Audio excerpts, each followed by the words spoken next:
හරි. අපි බලමු මේ 34 වෙනි එකේ එක්සෙල් ප්‍රශ්නේ. මේක ඉස්සෙල්ලාම කියන අර ඊ අකුරු දාලා ඩෙස්ක්ටොප් එකේ සේව් කරගන්න ඕනේ ෆෝල්ඩර් එකේ ඊ අකුරු දාලා ඔයාලගේ ස්ටුඩන්ට් නම්බර් එක අපි එක්සෙල් ඕපන් කරමු. කරලා බ්ලැන්ක් වර්ක්බුක් ගමු. කරලා මේක සේව් ඇස් කියලා අපි බ්‍රවුස් කරලා ඔය ඩෙස්ක්ටොප් එකේ මේ ෆෝල්ඩර් එකට දාගමු. ඒක අපිට සේව් කරන්න ඉන්න ඊ අකුරෙන් පටන් ගන්න කැපිටල් E ICT MO ඔයාලගේ බෙජ් එක 37 පිටු බිඳුව බිඳුව බිඳුව ඔයාලගේ ස්ටුඩන්ට් නම්බර එකේ ඉලක්කම් තුන දාගන්න සේව්. right. අපි ප්‍රශ්නේ දිහා බැලුවොත් එහෙම අපිට ඉස්සෙල්ලාම කියනවා රීනේම්ද අපිට මේක තමයි ඩිසයින් කරන්න තියෙන්නේ. හරි. එතන ඉස්සෙල්ලාම කියනවා මේක රීනේම් කරගන්න කියනවා වර්ක්ෂීට් එක සේල්ස් රිපෝට් විදියට. එතන මෙන්න මේක ඩබල් ක්ලික් කරලා සේල්ස් රිපෝට් ඊට සේව් කරගන්න. ඊට පස්සේ රීනේම් කරගන්න. ඊට පස්සේ මෙන්න මේකද බෝල්ඩ් සෙල් ඇලයින්මන්ට් බෝඩර්ස් මර්ජ් සෙල්ස් ගැලපෙන විදියට කරලා මේක මේ විදියට හදාගන්න. එතන ඔයාලට පේනද මෙතන මුලින්ම තියෙන A1 වල ඉඳලා G5 දක්වා මේක මර්ජ් කරලා තියෙනවානේ. A1 වල ඉඳලා G5 දක්වා. එතන අපි ඒක කරමු. A1 වල ඉඳලා G5 මෙන්න මේ ටික මර්ජ් කරලා තියෙනවා. සෙන්ටර් ඇන්ඩ් මර්ජ් ගමු. අපිට එකක් මේක zoom කරගමු ටිකක්. ගාඩ් විතර දාගමු. ඊට පස්සේ අපිට තියෙන සේල්ස් රිපෝට් කියලා ටයිප් කරමු.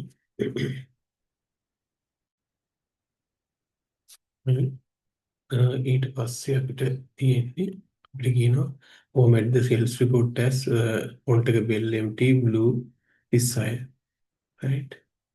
මේක bell empty 36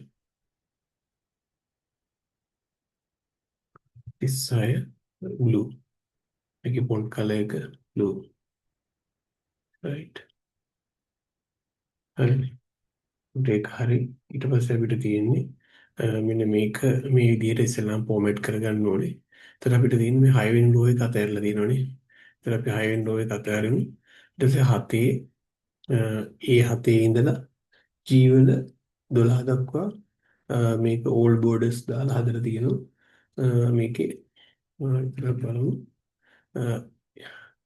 A7 ඉඳලා G15 දක්වානේ. A7 ඉඳන් G12 දක්වා තියෙන්නේ.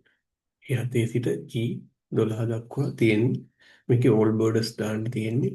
ඕල්ඩ් බෝඩර්ස් දාමු. ඊට අමතරව මෙන්න මේ මෙතන වටේට තියෙන ටිකක් thickness එක වැඩි බෝඩ් එකක්. වටේට තියෙන thickness එක වැඩි බෝඩ් එකක් නේ. අපි thickness එක වැඩි බෝඩ් එකක් විදියට ගන්න බලන්න මේක thickness එක වැඩි වෙන්න ඕනේ headers ටිකනේ. මෙතන තියෙන thick outside borders. ඒ වගේ මේ එළියේ තියෙන ටිකට thick outside borders. මේ ඇතුලේ තියෙන ටික සාමාන්‍ය හීනියව තියෙන්නේ. හරි. ඊට පස්සේ පළවෙනි එකේ තියෙන employee number EMP number ඊට පස්සේ name ඊට පස්සේ product ඊට පස්සේ තියෙන product quantity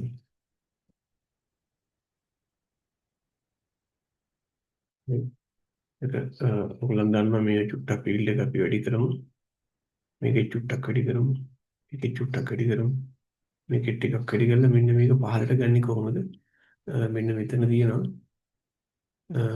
wrap text කියලා මේ තියෙන wrap text වලින් පහළට ගත්ත හැකි ඊට පස්සේ product price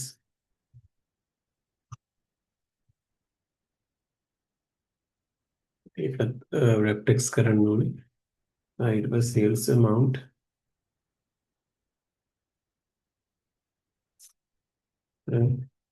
ඒක විතර චුට්ටක් වැඩි කරමු promotion අන්තිමට තියෙනවා promotion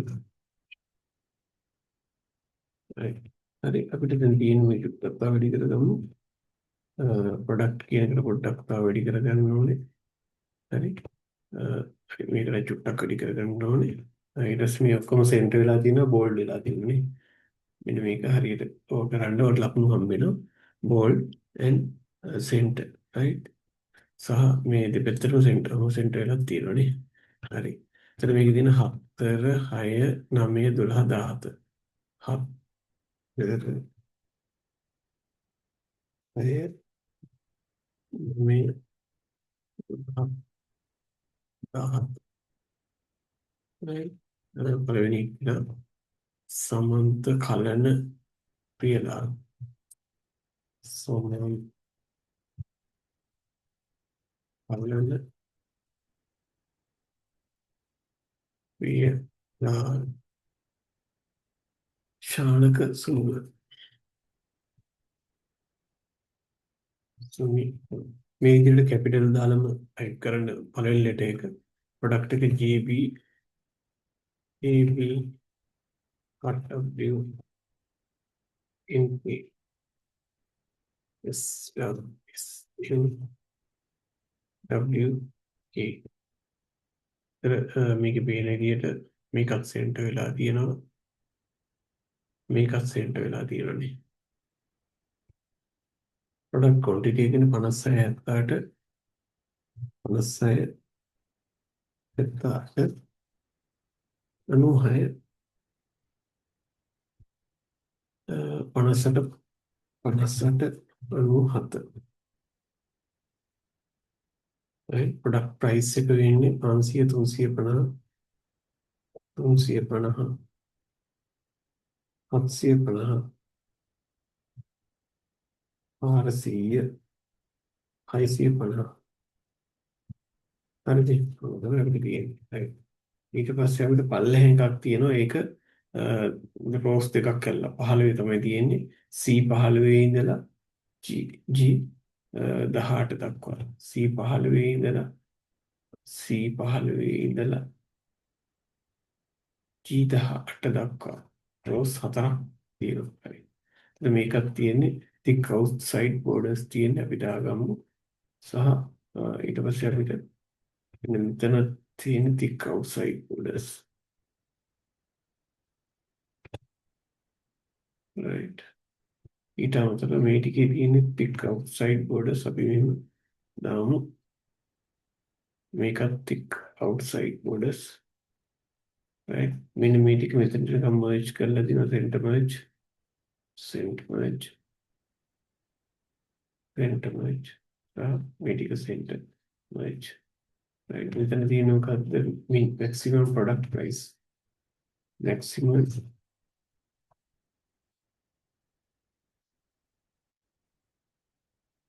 minimum sales amount.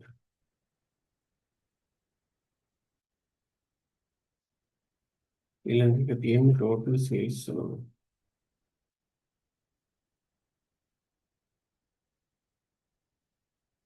total product quantity.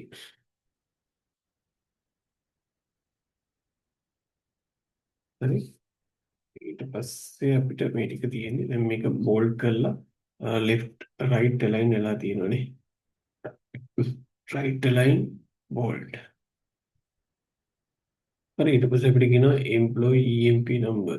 EMP number කියන එකයි product price කියන එකයි මේ විදියට එන්න ඕනේ. එතකොට දැනට තියෙන EMP number 4 විතරයි 6 විතරයි.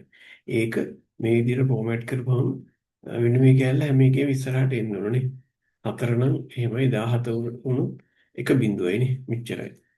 බිඳුවයි 14. මේ ටික ඉස්සරහට එන්න ඕනේ. sales rep ඔය ටික එන්න ඕනේ. එතකොට මේ ටික fix. අපි මේ ටික මෙන්න මෙතනට එනකම් ගන්න ඕනේ ඩබල් කොටේෂන් ඇතුලේ මෙන්න මේකක් සෙල් ෆෝමැට් එක වෙනස් කරන්න ඕනේ.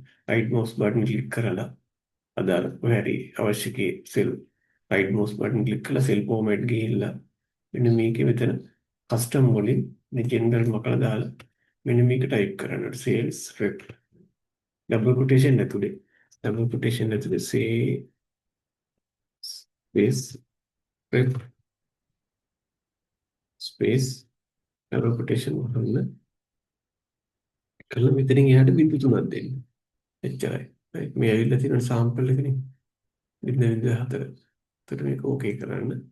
මේ ඉඩමදි හින්දා මෙහෙම වෙන්නේ. ඔඩි කරන්න. අපි ඊට පස්සේ මෙන්න මේක පහළට කොපි කරමු. මේක ෆෝමැට් පේන්ට් එකකින් අරගෙන පහළටම මදින්. right. එතකොට ඒක ඉතින් ලස්සනට වෙනවා. මේක ටයිප් කරලා හරියන්නේ නැහැ. ඒක ටයිප් කරුවම මුකුත් නැහැනේ. හතර විතරයි තියෙන්නේ. නමුත් ෆෝමැට් එකෙන් තමයි මේක ඇවිල්ලා තියෙන්නේ.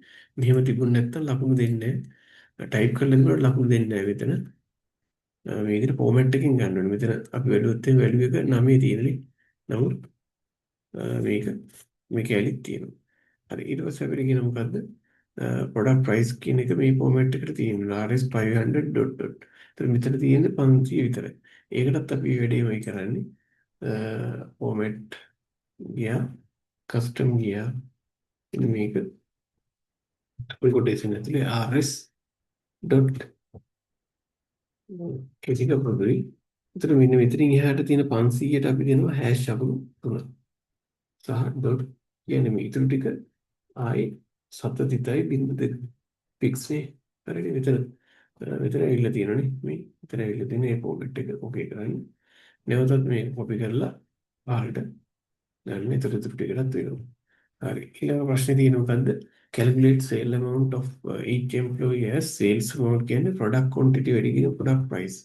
product quantity වැඩි කියන product price තමයි sales amount වෙන්නේ. ඒතර sales amount එතන cursor එක තිබ්බා. product quantity එකේ sell address එක ගත්තා වැඩි කිරීම product price එකේ sell amount එක. right නෝ ඊට පස්සේ මේක format paint එකට මේ pill handle එකෙන් මෙහෙම copy කරුවා. මොකද formula එකනේ copy වෙන්නේ. එහෙම ඊට පස්සේ අපිට ආයි එකක් කියනවා sort product quantity column into smallest to largest. product quantity කියන එක මෙන්න මේකෙන් smallest to largest අපිට sort කරන්නලු. එතකොට අපි කරන්න ඕනේ මෙන්න මේ සම්පූර්ණ data set එකම තෝරන්න ඕනේ. එකක් select කරන්න ඕනේ. මේ ටික ඔක්කොම select කරලා product quantity එකෙන් අපි sort කරන්න ඕනේ. මෙතන sort and filter එකෙන් custom filter එක ගිහිල්ලා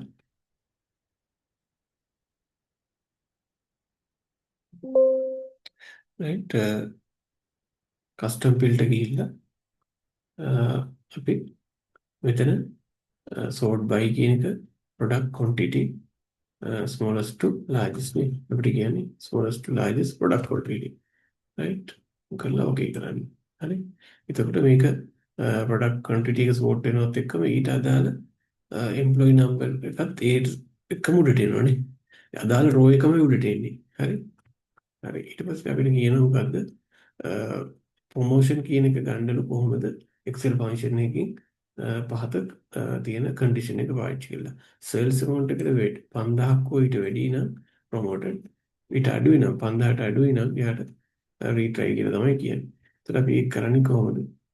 sales amount කියන්නේ 50000 හරි 50000 sales amount කියන්නේ මෙන්න මේක. මෙන්න මේකේ තියෙන මේ value එක 50000ද ඊට වැඩිද කියලා බලන්න අපිට ඕනේ නේ. ඒතර අපි එහෙමනම් ප්‍රොමෝෂන්. ඒතර අපි ඉස්සෙල්ලා සම්මාන කිරීම දැම්මා. if එක ටයිප් කරුවා. tab එක press කරුවා. ටෙස්ට් ලොජිකල් ටෙස්ට් එක මෙතන තියෙන ලොජිකල් ටෙස්ට් එක අපි කරන්නේ මොකද්ද? මෙන්න මේක ඒකේ ඇඩ්‍රස් එක වැඩි හෝ සමාන 50000. හරි. මේක තමයි කන්ඩිෂන් එක. කන්ඩිෂන් එකෙන් පස්සේ අපි දාන්නේ කන්ඩිෂන් එක සත්‍ය වුණොත් මොකද්ද වෙන්නේ? ප්‍රොමෝටඩ්. මේක අපි වචනයක් ටයිප් කරන්න ප්‍රොමෝටඩ් ඒ හින්දා ඩබල් කොටේෂන් ඇතුලේ දාන්න ඕනේ. ඉලක්කන්න ඩබල් කොටේෂන් ඕනේ නැහැ. එතකොට අසත්‍ය නම් 50000ට අඩුයි නම් මොකද වෙන්නේ? රීට්‍රයි. නේ? හරි. ඩබල් කොටේෂන් ඕනේ. දැන් මේ ඉන්ටර්ප්‍රෙස් කරන්න 26000 හින්දා මේ රීට්‍රයි පල්ලෙහා කියන රීට්‍රයි මේ තුන් දිනටම රීට්‍රයි අන්තිම දිනට විතර ප්‍රොමෝටඩ් එන්න ඕනේ. හරි. මෙන්න අත සේව් කරමු. කරලා දැන් අපි බලමු. අවසාන වශයෙන් අපිට කරන්න තියෙන මොනවද? Using suitable functions find values for follows.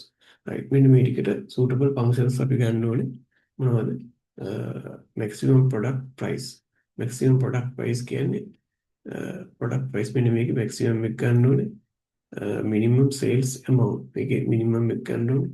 total අපි එකකින් කරමු maximum අපි ගමු මේකෙන් auto sum වල max කියන එක ගමු maximum product price නේ මෙතනින් තෝරන්නේ මේ ටික කරලා එන්ටර් කරන්නේ ඊළඟට තියෙන maximum sales amount නැවතත් අපි max එකම ගන්න ඕනට sum වලින් max වලින් sales amount මේකේ maximum එක 72000 ඉන්න ඕනේ හරි ඊට පස්සේ total sales amount මේ ටික එකතු ගන්න ඕනේ. අපි ඒක නෝටෝ සම් එකේ සම් එකෙන් මේ ටික එකතු කොහොමද දාලා enter පිට කරන්න. total product quantity. total product quantity කියන්නේ මේ ටික එකතු. ආයි සම් එක ගන්න ඕනේ. total product quantity. හරි එතකොට අපි ටේබල් එක සහ ඩේටා ටික හදලා ඉවරයි. දැන් අපිට අවසාන වශයෙන් කියනවා මොකද්ද? මෙන්න මේක මෙන්න මේ විදිහට පික්චර් මේ chart එකක් ගන්නලු. එතකොට මේ chart එක දිහා බැලුවොත් x අක්ෂයට තියෙනවා නම් y අක්ෂයට තියෙනවා sales amount. එතකොට අපි ওই field දෙක විතරක් තෝරමු. name එක column එකත් එක්කම select කරන්න එකපාර. ඊට පස්සේ කියන්නේ sales amount. sales amount කියන්නේ මේක. මේක අපි කරන්නේ control එක press කරගෙන ඔහොම කරලා අතාරින්න. ඒතර මේ දෙක විතරයි select වෙලා තියෙන්නේ. දැන් කරන්න ඕනේ මේ suitable chart type එකක් ගන්න ඕනේ. insert ගිහිල්ලා මෙන්න මෙතනින් ගන්න. මෙන්න මේක තමයි තියෙන්නේ 3D column නේ. right. ඊට පස්සේ මේක දාගන්න ඕනේ name එක සහ sales amount එක. මෙන්න මෙතනින් ගන්න ඕනේ අපි chart elements වලින් axis title ගන්න ඕනේ. මෙතන දෙමු. මොකද්ද? name. මෙතන දෙමු sales amount. sales amount. ඊට අමතරව අපිට කියනවා chart title එක වෙනස් කරනකොට sales dashboard කියලා. sales dashboard amount කියලා ක්ලික් කරලා dashboard කියලා තමයි. BOARD. හරි Excel ප්‍රශ්නේ ඔය විදිහට තමයි කරන්න තියෙන්නේ. හරි. නම් අපි Excel ප්‍රශ්නේ කළා. එහෙනම් අපි